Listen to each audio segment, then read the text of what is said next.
subscribe, share, dan bunyikan notifikasinya.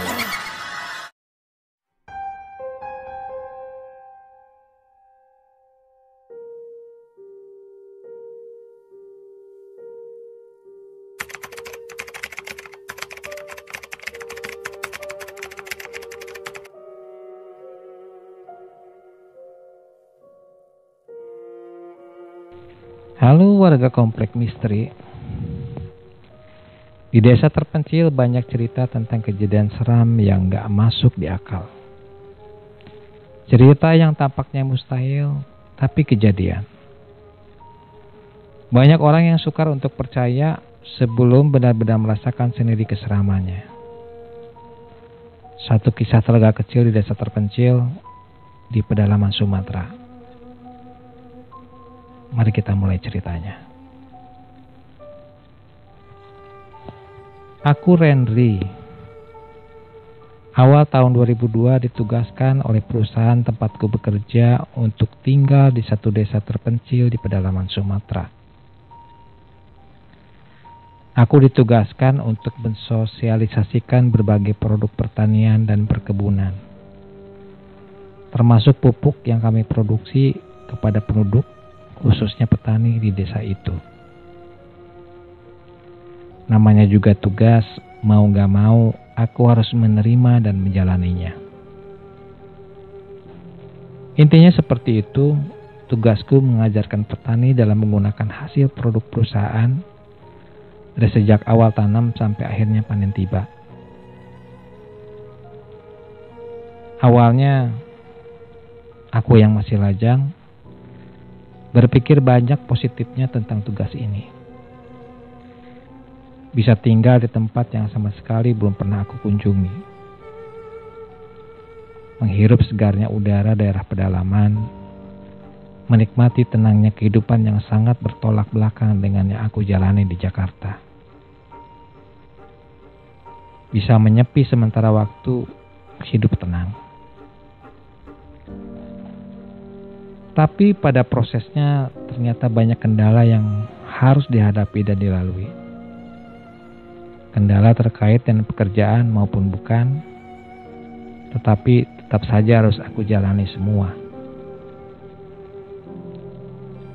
Desa tempatku bertugas ini letaknya di perbatasan antara Provinsi Lampung dan Sumatera Selatan. Tapi masih masuk sedikit di wilayah Sumatera Selatan. Sangat terpencil, berjarak sekitar 1,5 jam dari kota terdekat. Itu pun bukan kota besar. Desa yang masih hanya bisa dijangkau dengan kendaraan roda 2. Akan memerlukan perjuangan ekstra keras apabila memaksa menggunakan roda 4. Bisa tapi susah.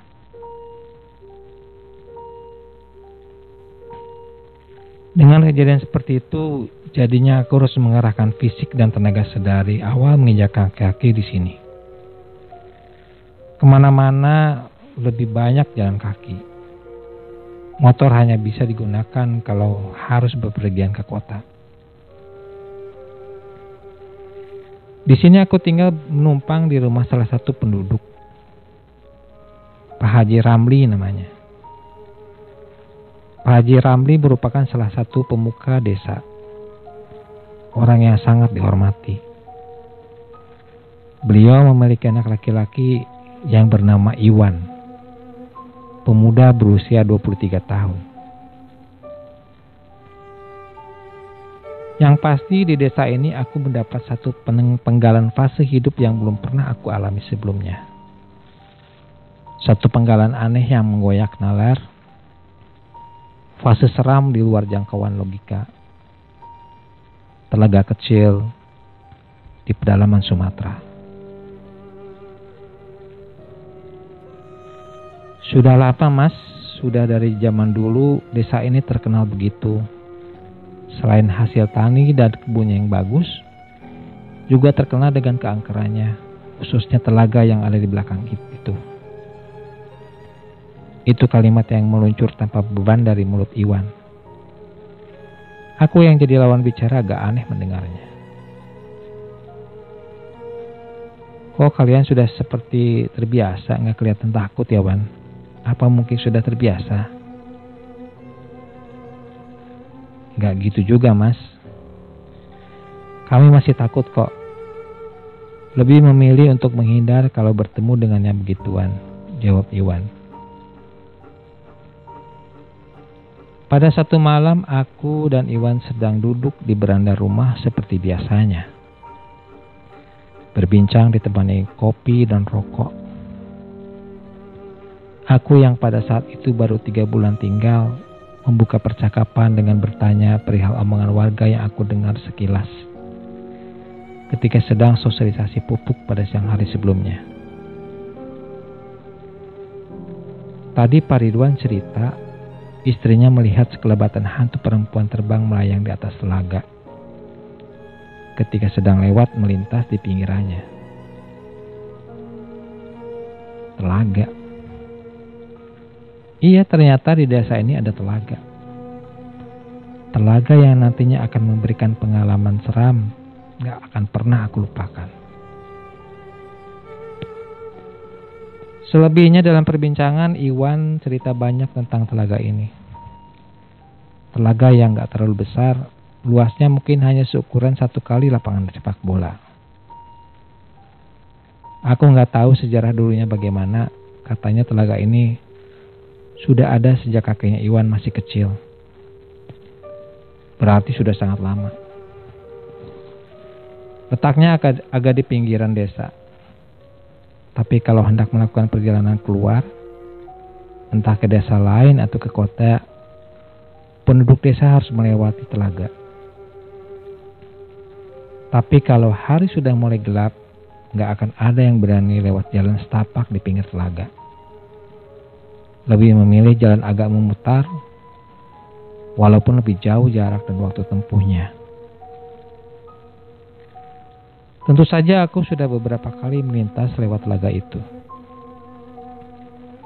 Mengesampingkan cerita-cerita seram yang beredar, aku bisa bilang kalau telaga ini merupakan telaga yang indah.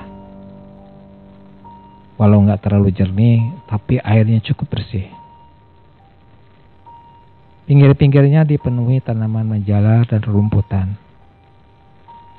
Sisi lebih luarnya lagi ada banyak pepohonan yang berdiri cukup rapat mengelilingi. Hal inilah yang membuat suasana jadi teduh, walaupun pada siang hari bolong. Di salah satu sudutnya ada deretan kayu yang menjorok ke tengah, seperti tempat untuk menyandarkan perahu. Tapi nggak besar, kira-kira hanya 4 meter panjangnya. Entahlah peruntukan sebenarnya untuk apa, tapi sudah ada beberapa kali aku sendirian duduk di dermaga kecil ini ketika dalam perjalanan pulang dari sosialisasi. Mampir untuk sekedar melepas lelah menikmati udara sore, mendapatkan ketenangan yang hakiki. Jangan sering-sering sendirian di telaga itu, Mas. Begitu Iwan bilang pada suatu hari. Tentu saja aku menanyakan alasannya. Memangnya kenapa, Wan? Itu telaganya bagus loh, menenangkan. Pokoknya jangan, Mas. Takut nanti ada apa-apa. Jawaban Iwan menggantung. Tapi aku tahu arahnya kemana. Ya begitulah penduduk desa ini dan desa lain terdekat menganggap kalau telaga ini merupakan telaga angker. Sudah nggak terhitung lagi banyak peristiwa janggal dan seram yang pernah terjadi di situ. Katanya nggak melulu pada malam hari, tapi kejadian seram juga kadang terjadi di siang hari. Aku nggak bisa menceritakan satu persatu cerita seram yang pernah aku dengar. Tapi benang merahnya adalah telaga itu katanya benar angker. Penampakannya antara lain hantu perempuan, anak-anak kecil yang berlarian di pinggirnya, dan lain sebagainya. Aku pada beberapa bulan awal memang menganggap semuanya biasa saja. Yang ada di kepalaku, desa ini merupakan desa pedalaman yang eksotis, indah, termasuk telaganya. Sampai akhirnya secara perlahan aku mulai merasakan semuanya sendiri.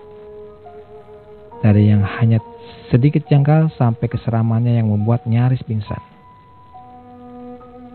Berikut ini salah satu kejadiannya.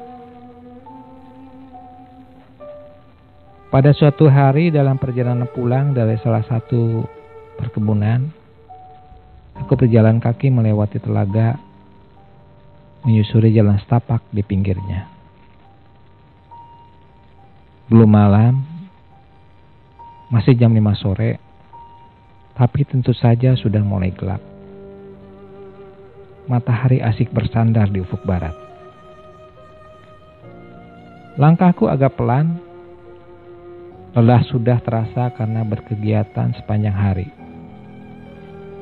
Jalan setapak pinggir danau sudah sangat sepi ketika aku melintasinya. Mungkin karena sudah mendekati maghrib. Iya, jalan setapak yang hanya bisa dilalui oleh kendaraan roda 2 dan pejalan kaki. Benar-benar hanya aku sendirian yang berjalan menyusurinya.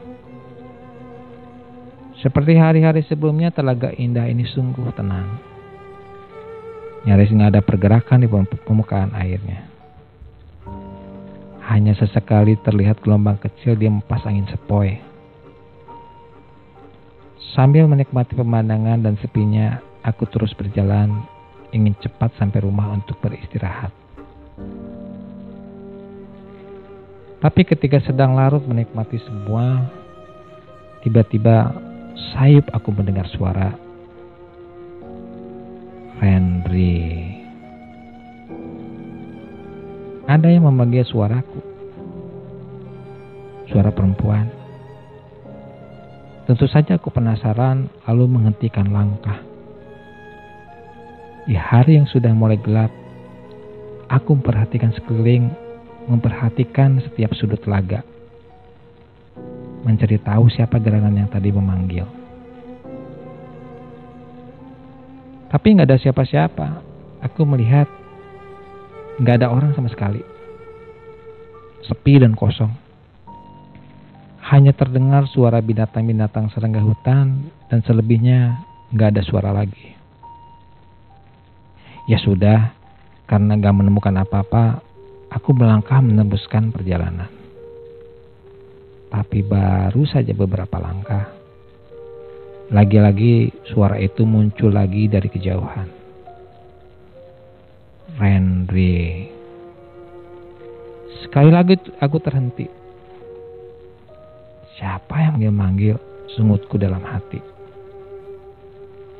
Di titik ini belum terlintas sedikit pun perasaan aneh. Yang aku tahu ada orang memanggil dari kejauhan. Ya sudah, karena penasaran, aku lalu berbelok melangkah mendekati telaga. Menuju dermaga kayu kecil tempat biasa aku duduk sendirian. Hari sudah mulai gelap. Aku yang masih terkungkung penasaran lagi-lagi memperhatikan sekeliling. Ke setiap sudut telaga, kali ini sambil berdiri di ujung dermaga kayu. Airnya sangat tenang, gak ada pergerakan sama sekali. Suasananya terbunuh sepi. Dead silence. Cukup lama berdiri di atas dermaga kecil sampai akhirnya aku melihat sesuatu. Ada pergerakan di tengah-tengah telaga. Permukaan air yang tadinya sangat tenang tiba-tiba bergelombang kecil, seperti ada yang membuatnya jadi bergerak. Aku terus memperhatikan. Semakin lama semakin terlihat jelas kalau pergerakan air itu bergerak maju. Gak diam di tempat. Seperti ada benda di permukaan yang sedang berenang, bergerak mendekat ke arah tempatku yang sedang berdiri. Apa itu? Ikankah? Atau ular? atau hewan lain? Pada saat itu aku belum tahu. Gelombang kecil air terus mendekat dan semakin mendekat. Hari yang sudah semakin gelap membuat aku masih juga belum bisa memastikan hewan apa yang sedang berenang, padahal jaraknya sudah cukup dekat. Sampai akhirnya gelombang terlihat melambat dan semakin melambat. Lalu berhenti hanya beberapa meter dari tempatku berdiri. Aku seperti terhipnotis, terpana, ketika akhirnya bisa melihat dengan jelas bentuk dari benda misterius yang sedang diam di permukaan, yang sebelumnya berenang mendekat dari tengah. Beberapa detik lamanya tubuhku gak bisa bergerak, hanya pandangan yang fokus memperhatikan objek yang seram itu, yang muncul di permukaan air.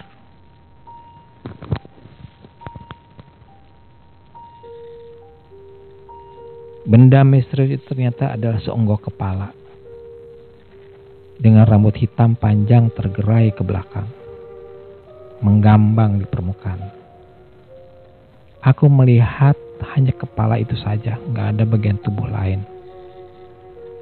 Wajah pucat seramnya datar tanpa ekspresi. Matanya mati tak bercahaya.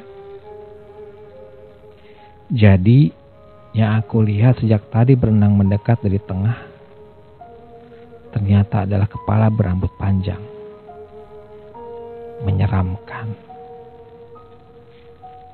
Setelah beberapa belas detik terpana ketakutan, akhirnya aku mampu melangkah mundur menjauh perlahan.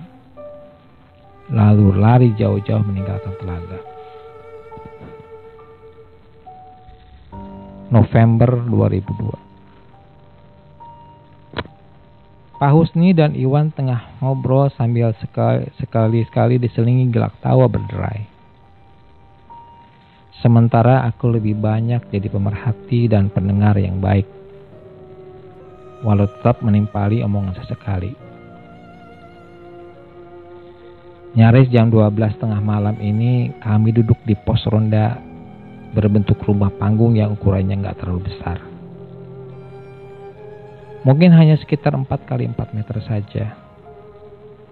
Jadi maksimal hanya bisa ditempati oleh 6 sampai 7 orang saja.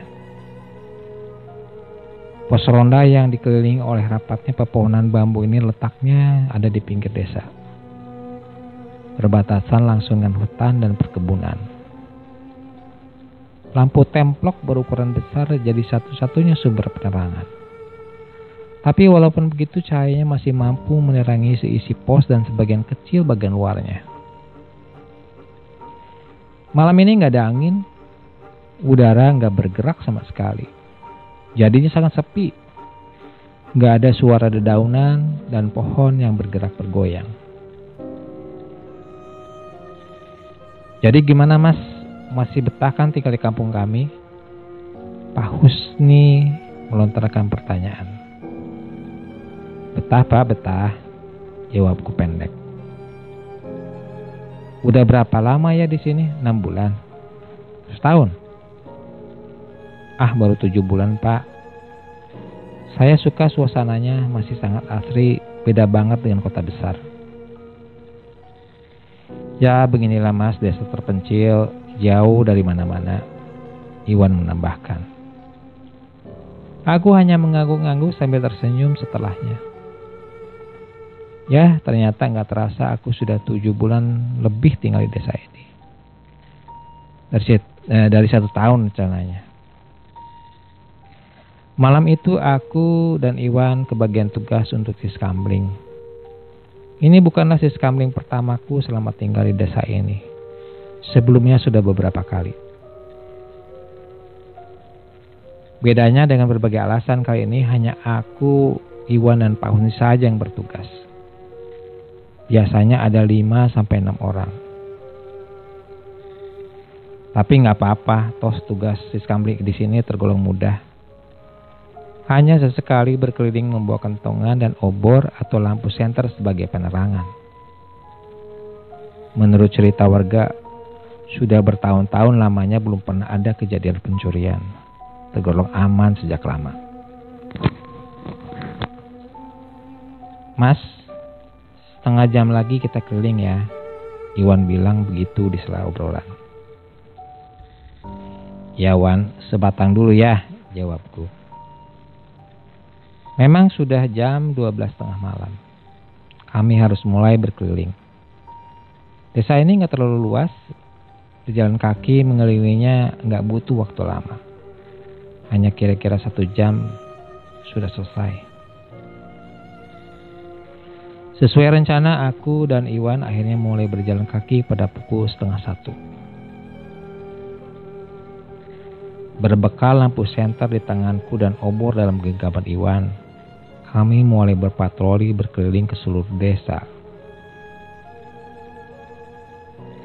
Ada alasan kenapa obor minyak tanah masih digunakan sebagai penerangan oleh penduduk di sini ketika keluar rumah. Itu karena minyak tanah jauh lebih murah dan lebih mudah didapat daripada batu baterai untuk lampu senter. Tapi walaupun begitu, aku tetap memilih lampu senter karena sudah termasuk peralatan yang aku bawa dari Jakarta. Bisa ditebak, tengah malam seperti ini keadaan desa sudah sangat sepi. Gak ada orang sama sekali. Aku dan Iwan berjalan gak terlalu cepat. Sambil berbincang namun tetap memperhatikan setiap sudut tempat yang kami lewati. Gak bisa dipungkiri juga suasana malam di desa ini cukup mencekam. Karena dikelilingi hutan dan perkebunan. Masih banyak terdengar suara-suara binatang malam. Beberapa di antaranya gak tahu bunyi binatang apa. Jarak satu rumah dengan rumah lainnya agak berjauhan dan masing-masing gak berpagar. Maka dari itulah sebagian besar wilayah desa tergolong gelap karena kurangnya penerangan. Kami terus menyusuri jalan desa. Satu demi satu rumah kami perhatikan dan tampaknya sejauh ini gak ada hal yang mencurigakan. Semuanya kelihatan normal. Mas, maaf nih, kok tiba-tiba aku sakit perut ya. Kita pulang dulu yuk sebentar. Tiba-tiba Iwan bilang begitu. Setelah kami baru hampir setengah jalan.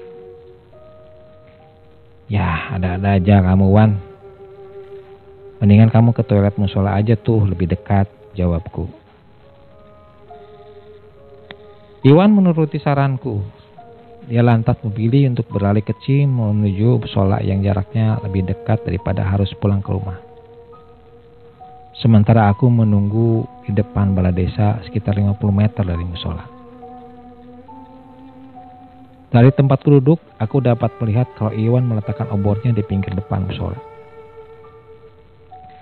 Dari kejauhan terlihat apinya yang menyala. Sambil menunggu, aku menyalakan rokok dan angin malam mulai terasa menghembus. Dinginnya perlahan merambah menyentuh kulit. Sesekali melirik ke arah musola, aku belum melihat ada pergerakan. Api obor masih tetap menyala di tempatnya, menandakan kalau Iwan belum selesai. Kuhisap rokokku dalam-dalam, lalu menghembuskan asapnya. Hal ini sedikit banyak bisa menambah hangat badan. Kemudian berikutnya aku malah tenggelam dalam lamunan menatap kosong ke depan. Sampai-sampai lupa memperhatikan musola selama beberapa menit lamanya. Nah, ketika aku tersadar lalu menoleh ke musola, ternyata obor sudah gak berada di tempatnya lagi, tapi sudah bergerak berjalan. Akhirnya Iwan selesai juga, aku bergumam sendiri. Tapi kalau aku perhatikan lebih seksama lagi, ternyata ada yang aneh. Kelihatan dari cahaya apinya ternyata obor agak mendekat ke arahku. Malah kelihatan menjauh. Ya tampaknya Iwan malah berjalan ke arah berlawanan. Melihat itu aku langsung bangun dari duduk lalu berjalan cepat mengejar Iwan. Jarak kami masih terlalu jauh. Cahaya pun lampu senter masih belum menjangkau Iwan. Aku hanya bisa melihat cahaya api kecil obor dari kejauhan. Yang agak aneh, Iwan berjalan cukup cepat. Aku jadi harus berjalan cepat juga untuk mengejarnya. Aku gak berani memanggilnya, khawatir nanti suara keras teriakanku akan membangunkan warga. Lebih memilih untuk terus mengejarnya. Aku mulai beralih kecil untuk mengimbangi pergerakan Iwan. Jarak kami jadi lebih mendekat karenanya. Tetapi beberapa detik kemudian aku malah memperlambat langkah karena tiba-tiba menyadari sesuatu. Seketika aku menyadari kalau ternyata kami malah melangkah keluar desa. Ditandai dengan gak terlihat lagi ada rumah penduduk di sekitaran. Lalu ke arah mana kami bergerak melangkah? Ternyata aku mengikuti Iwan menyusuri jalan setapak menuju telaga. Dalam gelapnya malam di tepi hutan, kami malah berjalan menuju telaga. Iwan, mau apa sih ke telaga? Dalam hati aku bertanya-tanya. Sempat ada terbersit pikiran untuk berhenti mengikuti, lalu kembali ke desa. Tapi rasa penasaran menutupi segalanya. Aku malah terus ikut melangkah. Api obor akhirnya berhenti bergerak. Dia diam tepat di tepi telaga. Dari kejauhan aku melihat seperti itu. Akhirnya Iwan berhenti juga. Mau ngapain sih dia di sini? Aku masih terus bertanya-tanya dalam hati. Melihat itu, aku terus melangkah semakin dekat. Semakin lama, cahaya api obor semakin terang terlihat karena jarak yang semakin dekat. Maka dari itulah, cahaya lampu senterku secara perlahan akhirnya mampu menjangkau Iwan dengan obornya. Namun ketika sudah semakin dekat dan semakin dekat, aku tiba-tiba berhenti melangkah ketika jarak kami hanya tinggal beberapa meter saja. Aku menyadari sesuatu. Ternyata yang aku ikuti sejak dari tadi bukannya Iwan. Tubuhku langsung kaku, kalut, ketakutan mulai menyeruak di semua sisi kepala. Aku sama sekali gak mengenali sosok yang sedang berdiri di tepi telaga sambil memegang obor ini. Dia berdiri membelakangi menghadap ke telaga. Dari belakang aku melihatnya mengenakan baju terusan lusuh berwarna gelap. Rambut panjangnya tergerai sebatas pinggang. Sosoknya seperti seorang perempuan. Aku semakin diam ketakutan ketika dia mulai membalikkan tubuhnya dan perlahan jadi menghadap ke arahku. Tanganku gemetaran, tapi masih bisa mengarahkan cahaya lampu senter ke arah sosok menyeramkan ini. Sampai akhirnya dia benar-benar sudah berdiri di hadapanku. Aku bisa melihat dengan jelas penampakannya. Wajahnya pucat tanpa ekspresi menggurat seram meruntuhkan nyali. Tangannya masih memegang obor, nyala. Dalam keheningan perlahan, aku yang semakin ketakutan ini mulai melangkah mundur menjauh. Sementara sosok itu masih diam memperhatikan. Tapi beberapa detik kemudian keadaan berubah. Tiba-tiba dia mengeluarkan suara tawa tertahan yang terdengar sangat jelas. Yang lebih mengerikan lagi, sosok menakutkan ini tiba-tiba mulai bergerak maju dengan cara melayang mendekat ke arahku. Aku langsung membalikkan badan lalu berusaha lari menjauh. Tapi entah apa sebabnya, tenaga seperti sudah terkuras habis. Aku gak mampu berlari kencang. Sempat menoleh ke belakang, ternyata sosok ini masih terus bergerak mengikuti dengan cara bergerak melayang. Sungguh sangat mengerikan.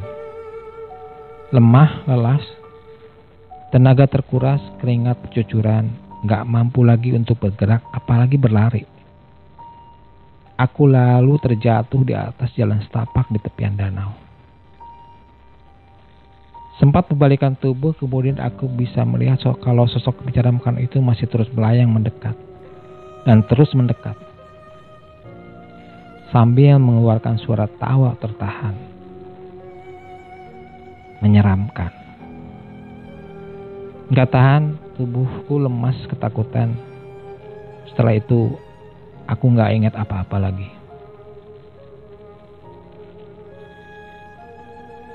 Tiba-tiba aku tersadar sudah berada di balai desa. Di sekelilingku ada Pak Haji Ramli, Pak Husni, dan Iwan, dan beberapa warga lainnya. Alhamdulillah sudah sadar, begitu Pak Haji bilang.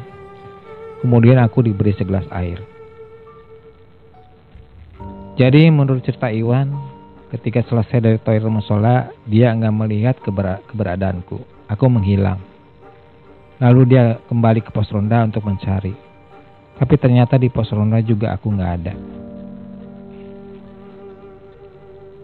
Setelahnya dia dan Pak Husni mencariku ke rumahnya, sama juga aku nggak ditemukan. Akhirnya Pak Haji dan beberapa warga lainnya, mereka mengadakan pencarian ke seluruh penjuru desa. Singkat cerita, sekitar jam 3 aku ditemukan gak sadarkan diri terbaring di tepi telaga.